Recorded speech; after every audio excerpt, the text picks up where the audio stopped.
Welcome to the Elokus podcast, and today, Mazel Tov, we begin a new discourse. Today we're going to learn beginning the 10th discourse in the book. In the book, B'Shoshek Dimu, 5672, the 10th discourse starts with the words Vayadaber Moshe. It's a discourse set on Shabbos Parshas Matos Maseh, which is the last two Torah portions in the book of Numbers, which many times go together. They're read together on one Shabbos. And this discourse was delivered then in the year 5672, and which is 5672 is, what is it? 19.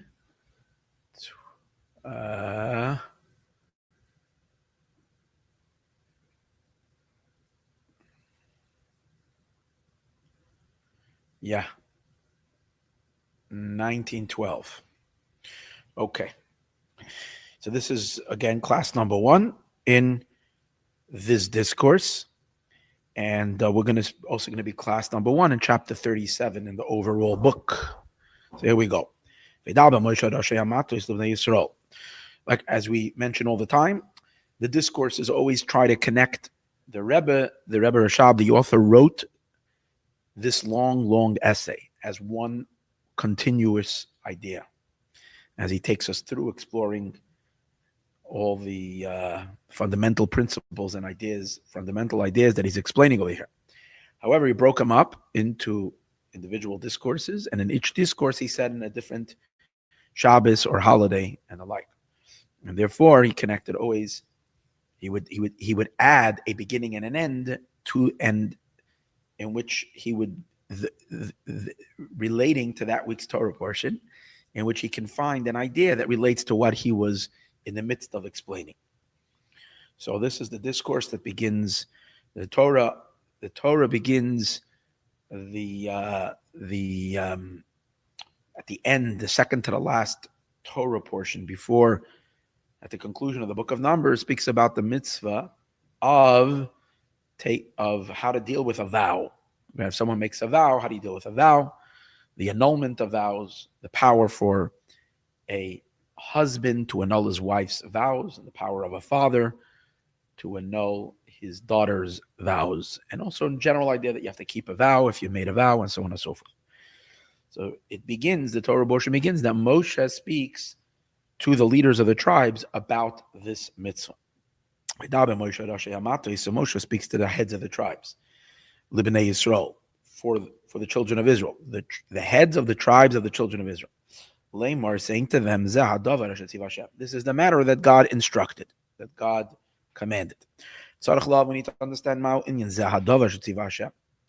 why does he make this introduction? This is the matter that God commanded. Why not just say what he commanded, like we usually find? You don't have by every mitzvah that the Torah says, this is what God commanded, you should keep Shabbos. This is what God commanded, you should put on tefillin. It just says the mitzvah. So how come over here it's a whole to-do? Moshe speaks to the heads of the tribes, and it says, this is the matter that God just say. Moshe speaks to the heads of the tribes. If a man makes a vow, get right to it. What's this idea of you should have began being on the darim regarding the vows? Ishki yidor, if a person makes a vow, why does he make an introduction and he says this is the matter? We also need to understand why was Parshas Nedarim? Why is it that usually when Moshe comes and teaches a mitzvah, he teaches it to the Jewish people? And he teaches it to everybody. Yeah, there was an order. First he taught it to his brother Aaron, then he taught it the second time to Aaron's children, then the 70 elders came in. Eventually he taught it to the Jewish people, but there was no emphasis that he's teaching it to a particular part of the Jewish people. He taught it to everyone. By this mitzvah, it says that Moshe speaks to the heads of the tribes. Why, out of all mitzvahs, is the mitzvah pertaining to vows and the keeping of a vow, the annulment of a vow, and all that? What does it have to do with the heads of the tribes? Why was this mitzvah said to the heads of the tribes? Torah was given to everybody. Why is the parsha of vows? It was said to the heads of the tribes. To understand all of this, yesh lahagdim, we have to now he right away swings back to what we were learning about, the main idea that he was developing in these discourses, the whole concept of an or pnimi and how it's measured, and how when it goes into the vessels, that's when it starts creating a higher and a lower. Until then, the lights are, even though the lights have already a potential differentiation element in them, which is that even the oires are not utterly pashut, but still they're all equal. But then when they come into vessels, that's when they start becoming higher and lower according to the capacity of the vessels. Unless we learned in last class, either it's the light and the quality of the light that is already different from level to level, which calls therefore forth a lower or a higher vessel, or the opposite. Due to the vessel's capacity, it will then communicate to the light that I need an adjusted light, a higher light, a lesser light. That's what we were learning about in last class. Well, the is that in the 10 attributes, there is a division of Mailamata, higher and lower. And that is because that is only because the lights are internalized lights, in which they vest themselves in a vessel. And therefore, since it's vesting in a vessel, there has to be a compatibility between the light and the vessel. And therefore, in accordance to the intensity of the light, so will be the vessel, or the opposite, according to the refinement of the vessel, will be the light. The light becomes enclosed in a vessel. And therefore, every level is measured out exactly in the manner in which it is being drawn and how it's revealing itself. How these powers are revealing themselves. They're not equal in all levels. You can't say that from Chachma, that is just a variation, that from Chachma till Malchus, there is the same level of the divine manifestation of godly light in each of them. It's not true. Chachma has a much greater, far more powerful illumination, and in Malchus, it's barely a trickle compared to Chachma. It's severely reduced. And that's what we mean. There is an upper and a low, which means wherever there is more light, more revelation, we call that higher. Whatever there is less light and less revelation, it is called lower. So now we begin. That's what we learned earlier. Now we continues chapter 37. Now regarding to this idea of higher and lower, meaning to say, what do we mean when we say up and high and low? We're not talking about in spatial elements, something is standing higher and the other thing is standing low, because there's no physical space over here. So therefore, what would mean the higher and the lower? It's explained elsewhere. What we really mean by higher and low, we mean increase and decrease. Higher would mean where the light is increased, and lower would mean where the light is decreased. Does that, like you say, for example, you say a higher scholar and a lower scholar. A higher scholar and a lower scholar doesn't mean he's taller, doesn't mean he sits in a higher chair. A higher scholar means he has a much greater level of wisdom than a smaller scholar who has a much lesser. So he's more or less. This that the light gets diminished from level to level. That's what makes it be considered mata, the low. And this is also the same idea. It can also be seen as being close or being far. So we're using really three terms that are generally now being applied to the same idea. Number one, we are using the idea of high and low. We're also using the idea of a lot and less, more and less. And the third thing we're using is close and far. So the way we will align it, we'll say like this. Whatever is close, therefore has a lot, and therefore it's high. Again, whatever is close to what? Closer to the source. That means is produced early on when the source is emanating. It's an earlier stage. Therefore, it's closer. As a result of that, it's close to the source. It has riboy. It has a lot of light, because the light gets reduced as it moves farther from the source. So it has an abundance of light.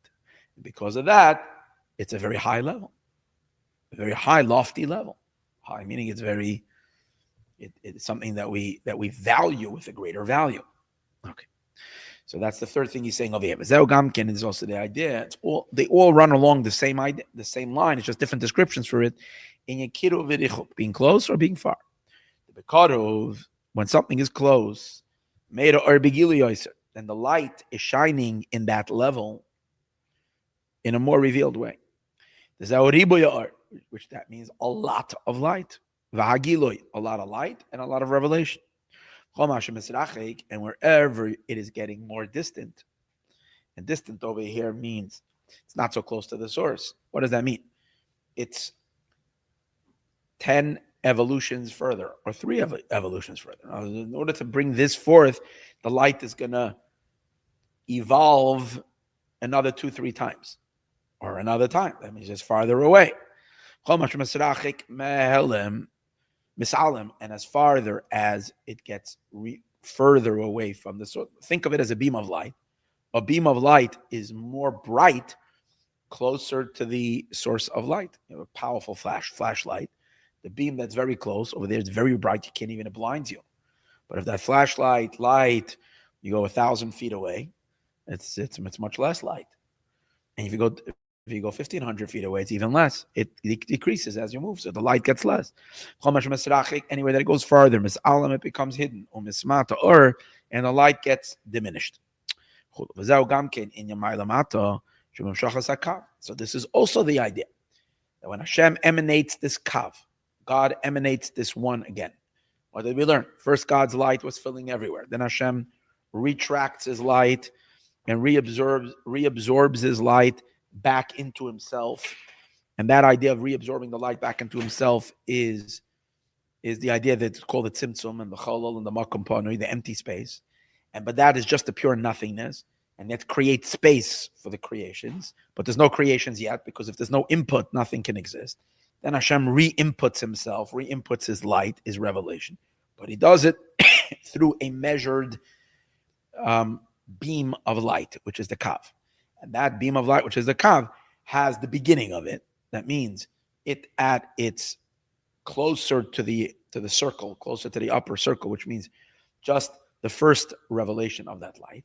But then as it goes farther from level to level to level, that's the idea that it gets diminished. And therefore we have higher and lower, ma'alamata. And whatever is receiving prior in the kav is called higher. Which is also close, being close or being far. Like it says in Kabbalah, in the Sefer Mavoi Sha'arim, the first portal, Perek Beis, second chapter. Behind the Katseyu Elya, in the upper end, that's close to the source. Over there, there's much more light. The light is shining with abundance.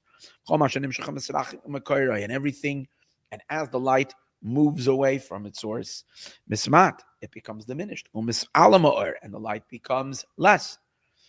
Now it's now he's going to explain that by physical, like a physical thing, right? You shine a light, as we said earlier, the light gets diminished as it's moving farther and farther away. Closer you get to the source, more brighter the light is. However, by a physical light, it actually, because it's limited, so every foot that it travels, it's now less light because it's limited to begin with.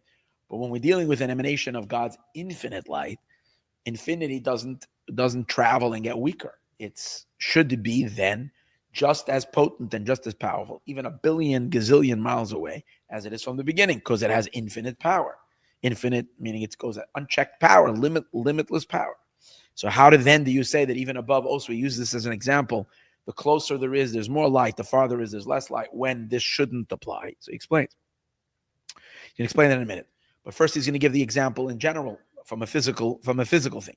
Just like by way of analogy, the light of a lamp, or if you have a light of a torch. When you're close to the closer to the lamp or closer to the candle, there's more light.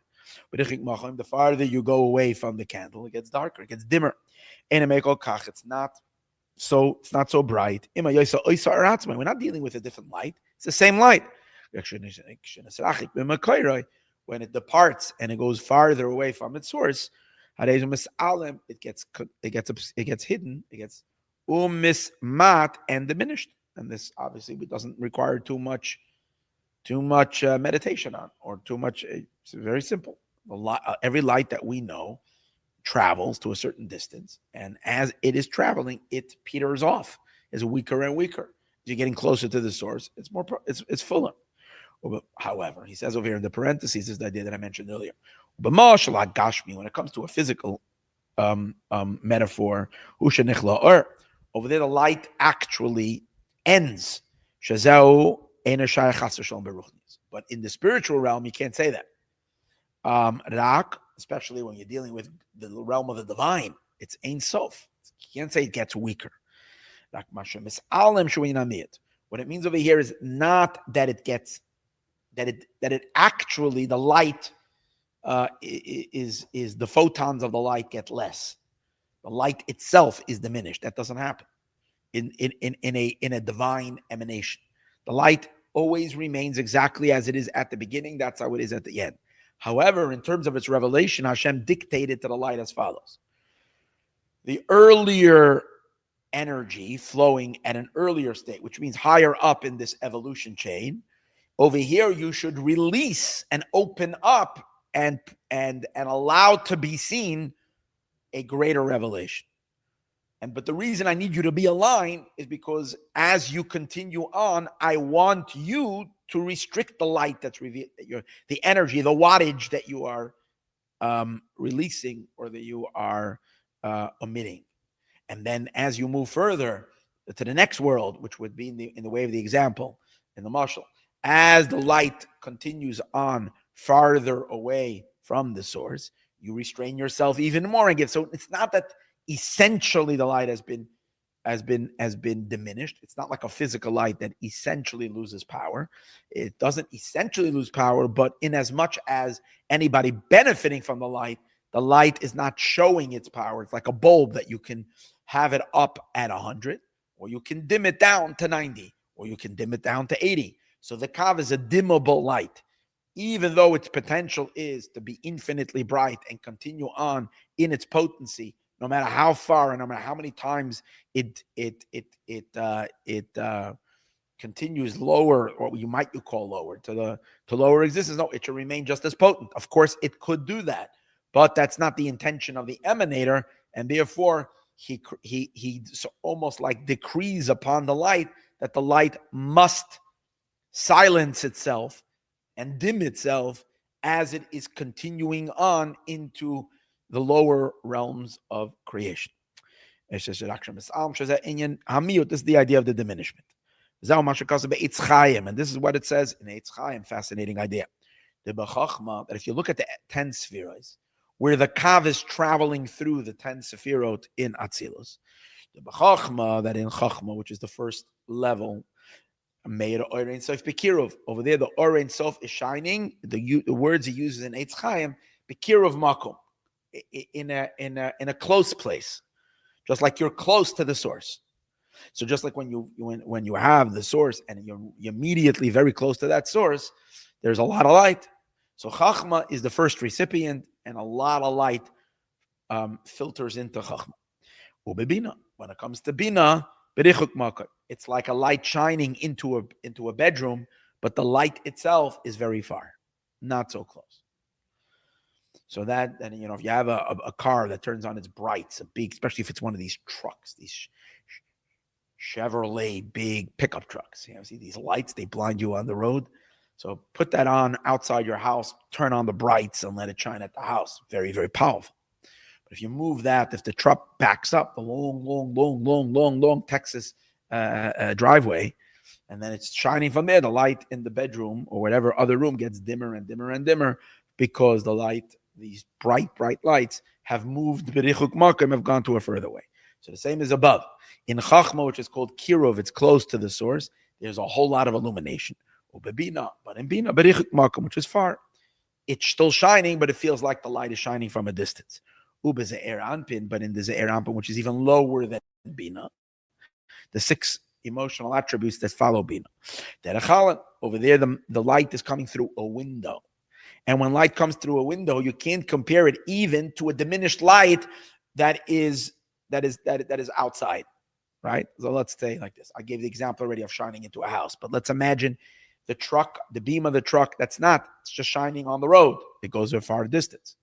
Now, what happens if you move away farther to a really far place? The light of that truck outside is diminished. However, the light that you're seeing is still, has, in a sense, the same quality as the light that's closer to the truck. However, when it's shining through a window or some kind of then because it's a narrow place, because there's walls already and whatever, you don't have that open space. So the light can't spread the same way like it spreads outdoors. So therefore, the quality of the light is already severely reduced, much more. So that's what happens in Ze'er Anpin. The Or Ein Sof is shining much less in Ze'er Anpin. It's only coming through a window. And Malchus, which is the last sphere, Derech Nekev, it's actually coming through a tiny little hole. So what does that mean? Less light. The B'chachma, now we explain. That's what it says in Eitz Chaim. So now explanation is as follows. The B'chachma made or Begilu Yaiser. In Chachma, there's more revelation. Ukamai, like we see. Al Derech Mashal, we're going to give it an analogy or a comparison to a human physical experience of Chachma. We are talking about over here the divine attribute of Chachma. But we are using an example of a human's own experience of Chachma. When you have an askala, when you have an innovation. In the nekuda of the haskala of Chachma, in the first initial revelation, the or, the light, the or haseichel, the light of the intelligence, shines in with a great brightness. What does that mean? Whenever you have an epiphany, whenever you have an understanding, you're studying something, and then suddenly you get it. At that moment, there is a powerful, like a lightning. When you ever see a dark room, it's night, and then there's a lightning bolt, and it gives so much light. That's what happens in Chachma, a very, very great illumination. Even though to the person, you don't even grasp what happened. There is a breakthrough in your head, but you haven't fully grasped it. And therefore, you can't ask a person questions when they're still in the Chachma moment. You have to allow them some time to bring it from the right side of the brain, which is their Chachma, and put it into the left side of the brain, which is the Bina.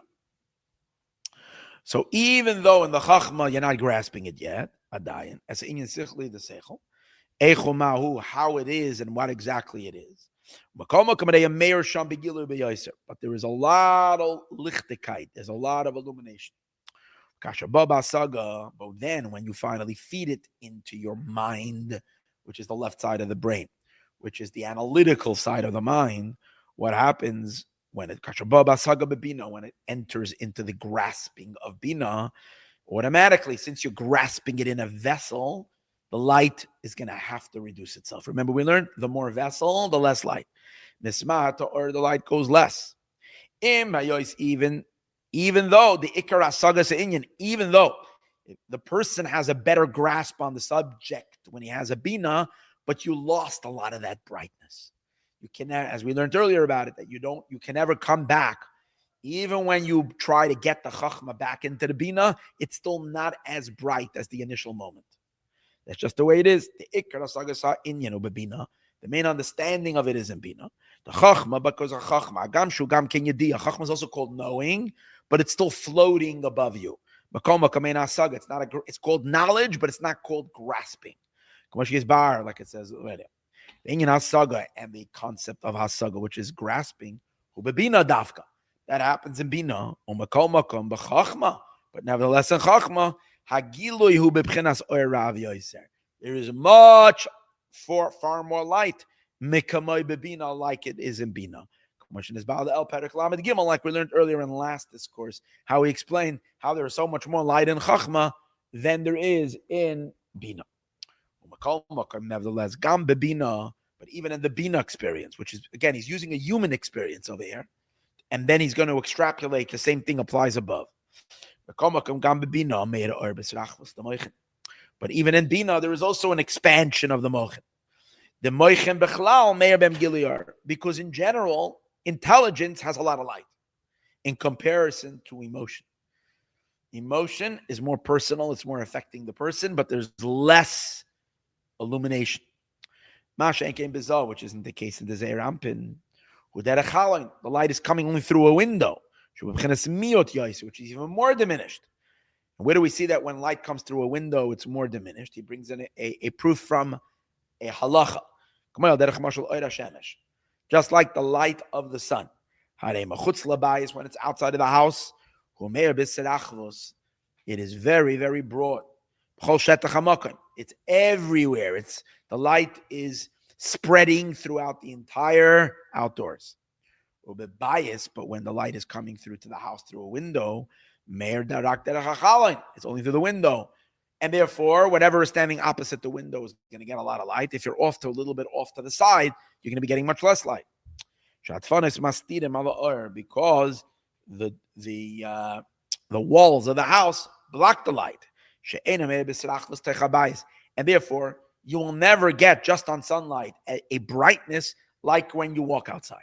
Even if your house is very light and open, you're still not going to have the same quality of light indoors like there's outdoors. As it's coming through from outside, the sunlight is shining into the house. It's coming through a window. So that makes it be far more diminished. Like it is out. And I told you there will be a proof from Allah. Here he brings the proof from Allah. Sages tell us Achsadra, which is a outside like a patio, which has a roof like an awning, but it doesn't have walls, so it's open from all four sides. So the halacha is that because that area gets enough sunlight during the day, at least, and a lot of sunlight, because there's no walls blocking it, you don't need to use. If you didn't do your bedikas chametz at night and you have to finish your bedikas chametz, which is the day before Passover, to look should be any bit of the unleavened bread. So the law is that the sages instituted you must use a candle. You must do it because they said the light of a candle gives you a very clean and clear illumination to be able to see if there's any crumbs and so on and so forth. However, you're not supposed to do it by the sun. In a house, you're not allowed to just say during the day, okay, I'm going to open the windows, open the door, let a lot of light shine in. You're not allowed to. However, if it's a outside patio where there's open from all sides, then you don't need a candle. You wait during the daytime, you just scan your place if you see anything. Why? Because since there's no walls, there's a lot of light. So what do you see from here? Where there is walls and the only way for the light to get in is through a window, it's going to be a much lesser light. That an open patio is to the light, a covered patio is because you can use the light from the sun because there's a lot of light. Which isn't the case in the house. And the same will be understood. That in there's an air anpin, when it's only coming through a window, it's even more than when it's shining in Bina, which Bina is also reduced, but Bina is still like, compared to being outside, it's just that the car or the sun is far away. And in that sense, it's less light than when you're closer by. But it's still outside. Over here, you're in a house, you're closed, your emotions close you, and there is a window through it where some light can come through. Okay, let's leave this where it is, and then we shall continue, Bez Hashem, exploring this further in the next class.